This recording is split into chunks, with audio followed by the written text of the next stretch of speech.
और भाई क्या चोरी छुपी अकेले अकेले खाने चल रहा है? चलिए ला इधर भी दे, थोड़ा हम भी चख के देंगे। वाह भी वाह।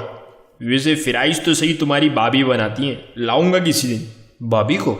अबे फ्राइज बावले सकते हो ताकि मैं YouTube की मोनेटाइजेशन अप्रूव होने का इंतजार करने के बजाय अपनी एनिमेशंस और कंटेंट पे फोकस करता रहूं। तो आज की वीडियो का टॉपिक कॉर्पोरेट कल्चर और ऑफिस के बारे में। ये वीडियो एक जनरलाइज्ड स्केच है और जरूरी नहीं है कि हर किसी कंपनी में यही सब कुछ होता हो। कट शॉर्ट, यूनिवर्सिटी से पास आउट होने से कुछ अर्सा पहले सभी के दिलों में नौकरी ढूंढने की जुस्तजू पैदा होना शुरू हो जाती है और जॉब लाइफ की एक आइडियलाइज्ड पिक्चर सभी के दिमाग में बैठी होती है। अबे यार बस एक बार तेरे भाई की जॉब हो जाए ना, बस फिर तो ड्रीम लाइफ शुरू है। शाम 5 बजे छुट्टी और उसके बाद party party, gym, season, boys के साथ 4 रोटी पर बैठक, स्नूकर और अय्याशी, यानी कि फुल ऑन मस्ती। बस एक बार जॉब हो जाए। अबे ओ जमीन पे आजा, जितनी ऊंचाई से गिरेगा उतनी तकलीफ होगी। ओए क्या मतलब है भाई? मतलब ये कि प्रोफेशनल लाइफ के बारे में जैसा तुम सोच रहे हो ऐसा नॉर्मली होता नहीं है। तो फिर कैसी होती है प्रोफेशनल लाइफ? देख ब्रो, दिखाओ। मतलब सुनो। हाँ सुनाओ। पहला रियलिटी चेक ये है कि मार्केट में जॉब्स कम और बेरोजगार ग्रेजुएट ज्यादा हैं। ये मुमकिन है कि यूनिवर्सिटी से डिग्री मिलने के बाद आपको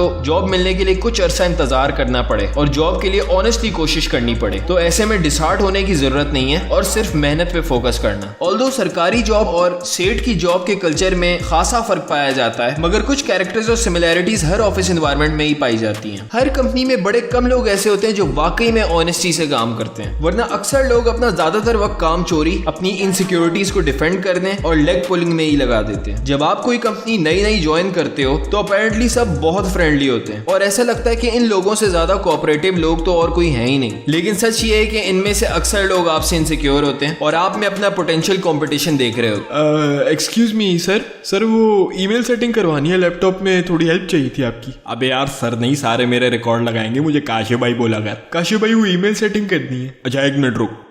हेलो काले नाग, ये नया लौंडा आया है, इसे ईमेल सेट कर दे जरा। आज पहला दिन है तेरा? जी। अभी तो आए हो, अभी से क्या ईमेल की जल्दी पड़ गई? थोड़ा चिल करो यार। नहीं वो मैंने सोचा टाइम क्यों जाया करूं, अभी से ही काम शुरू कर देता हूँ। अबे पगला गया, कैसी बातें कर रहा है? अभी तू नया है ना, तुझे नहीं पता, ऐसे नहीं होता बावले। क्या मतलब? मतलब ये कि अपने आप पे रहम कर। बॉस जब तुझे काम दे तो जितना टाइम उस पे लगना है उसका डबल करके बताइयो, यानी 2 दिन का काम 4 दिन में करके दे, क्योंकि काम जितना जल्दी सबमिट करेगा उतना और काम मिलेगा। और मेरी मान श्याणा बनने से गुरेज कर, कोई भी क्रिएटिविटी ना दिखाइयो। जितनी क्रिएटिविटी दिखाएगा उतना बॉस की आदत भी खराब होगी और यहाँ का माहौल भी। तो फिर प्रमोशन कैसे होगी? माशिद जी सर आया।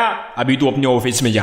प्रोफेशनल लाइफ में पहली जॉब आपके करियर और पर्सनैलिटी पर बहुत ज्यादा अफेक्ट करती है। सैडली बड़ी कम ऐसी ऑर्गेनाइजेशंस हैं जो वाकई में अपने एम्प्लॉयज की कदर करती हैं, उनकी ग्रूमिंग और करियर पाथ पर एफर्ट्स करती हैं और अपने एम्प्लॉयज को टॉप प्रायोरिटी पर रखती हैं। इससे पहले कि मैं एम्प्लॉयज की बात करूं, let's talk about the ones leading them. हर एम्प्लॉय की कोई ना कोई एक्सपर्टीज और स्किल्स होते हैं और जरूरी नहीं कि उसके बॉस के पास भी वही स्किल्स हो। ऐसे केस में the least thing such a boss can do is to trust the employee with the required time for the results. लेकिन सैडली अक्सर बॉसेस ऐसे होते हैं कि जिनके अंदर भरोसा करने की कैपेबिलिटी कम और हर प्रोसेस में इंटरफेयर करने का खास कीड़ा होता है। और ऐसे बॉसेस अपने हाथों से ही अपने कीमती एम्प्लॉयज के पैशन, क्रिएटिविटी और प्रोडक्टिविटी को तबाह कर देते हैं। प्रोफेशनल लाइफ में ट्रस्ट एक बहुत अहम वैल्यू है और ट्रस्ट हमेशा 2 पार्टीज की म्यूचुअल एफर्ट की वजह से ही होता है। आजकल के बॉसेस अपने एम्प्लॉयज पर कैमरास, डेली रिपोर्टिंग सिस्टम्स और दीगर ऐसे बेमायने चेकिंग सिस्टम्स इंप्लीमेंट कर रहे होते हैं जिससे सारे एम्प्लॉयज के दिल से ट्रस्ट नाम के सारे जज्बात खाक में मिल जाते हैं। किसी भी ऑर्गेनाइजेशन में कलेक्टिव क्रिएटिविटी और इनोवेशन के बगैर ग्रोथ पॉसिबल ही नहीं है। जरूरत से ज्यादा अकाउंटेबिलिटी सिस्टम्स बढ़ाने से बॉसेस खुद अपने हाथों से ही कंपनी की ग्रोथ को तबाह कर देते हैं। कुछ तो होते हैं टिपिकल सेठ।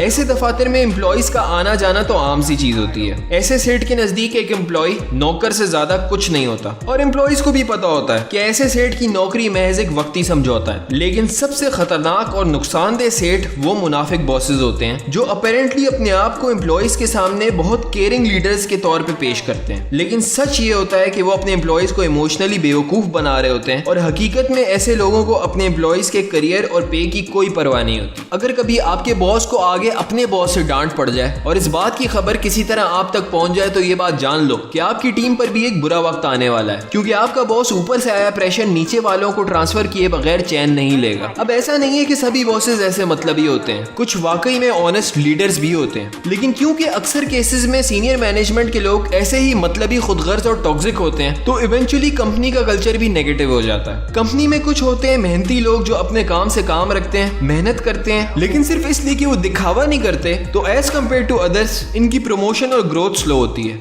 इन्हीं के बरक्स कुछ होते हैं उठाऊ लोग जो बॉस की बटरिंग, चापलूसी, दिखावे और चुगलियों के जरिए अपने नंबर बनाते हैं, मामूली से काम करके 10 ईमेल्स करते हैं और बॉस को शो ये कराते हैं कि इनसे एक्टिव और हार्ड वर्किंग कोई नहीं। और सैडली प्रमोशन भी ऐसे लोगों की ही होती है। फिर कुछ लोग होते हैं एक्सेसिवली गुलाम अप्रोच वाले जो कम तनख्वाह पर जरूरत से ज्यादा सर्विसेज देते हैं। सबसे पहले ऑफिस आने के बावजूद ओवर टाइम काम करेंगे। बॉस इन्हें छुट्टी वाले दिन भी कॉल करे तो हाजिर हो जाएंगे। बॉस के बच्चों को स्कूल ड्रॉप भी करेंगे, यहाँ तक के बॉस के घर ग्रोसरीज भी पहुंचाएंगे और इन सारी नाजायज सर्विसेज को जायज समझेंगे जैसे कि ये सब भी इनकी ड्यूटी का हिस्सा है। फिर हर ऑफिस में एक बंदा ऐसा जरूर होता है जो डिप्रेशन के मारे जिंदगी से बेजार ही रहता है और हर वक्त लानत मलामत करता है। फिर कुछ लोग होते हैं जो अपनी टेबल पर कम और खवातीन की टेबल पर ज्यादा नजर आते हैं। कुछ लोग आए दिन छुट्टियां करते हैं और तनख्वाह से कटौती के वक्त रोते नजर आते हैं। जिन ऑफिस में मेडिकल अलाउंस भी मिलता है, वहाँ कुछ लोग ऐसे जरूर होते हैं जो जाली मेडिकल स्लिप्स बनाकर हर महीने खासा रेवेन्यू जनरेट करते हैं। फिर ऑफिस में एक बंदी ऐसी होती है जिसका हर वक्त कंप्यूटर पे कोई ना कोई मसला रहता है और हर वक्त इसे किसी ना किसी की जरूरत होती है कि वो इसे गाइड करे। कुछ होते हैं जो ऑफिस में सारा वक्त फेसबुक और यूट्यूब यूज करते हैं और जैसे ही कोई आए तो फौरन ईमेल खोल लेते हैं। यहाँ तक कि कुछ लोग तो ऐसे भी होते हैं जिन्होंने ऑफिस के कंप्यूटर में गेम्स इंस्टॉल की होती हैं और जब कोई ना देख रहा हो तो गेमिंग स्टार्ट हो जाती है। ऑफिस का कल्चर और लोग चाहे कितने ही फेक और मतलबी हों, वर्कलोड चाहे कितना ही ज्यादा क्यों ना हो जाए और स्ट्रेस लेवल चाहे जितने भी बढ़ जाएं, अगर ऑफिस में एक बंदा आपका बेस्ट बडी बन जाए जिससे आपकी फ्रीक्वेंसी सही वाली मैच करती हो, तो कई मुश्किलें वैसे ही आसान हो जाती हैं। ये वो लोग होते हैं कि जिनके बगैर ऑफिस में आपका दिन बहुत ही डल गुजरता है। इस दोस्त के अलावा एक और ऐसा शख्स है ऑफिस में कि जिसके बगैर आपका दिन गुजारना मुश्किल हो जाता है और वो है आपके ऑफिस का टी बॉय जो हर मुश्किल वक्त में बड़े प्यार से आपको अपने हाथों से चाय बना कर देता है और इसे आपकी पसंद और ज़ौक का बखूबी अंदाजा होता है।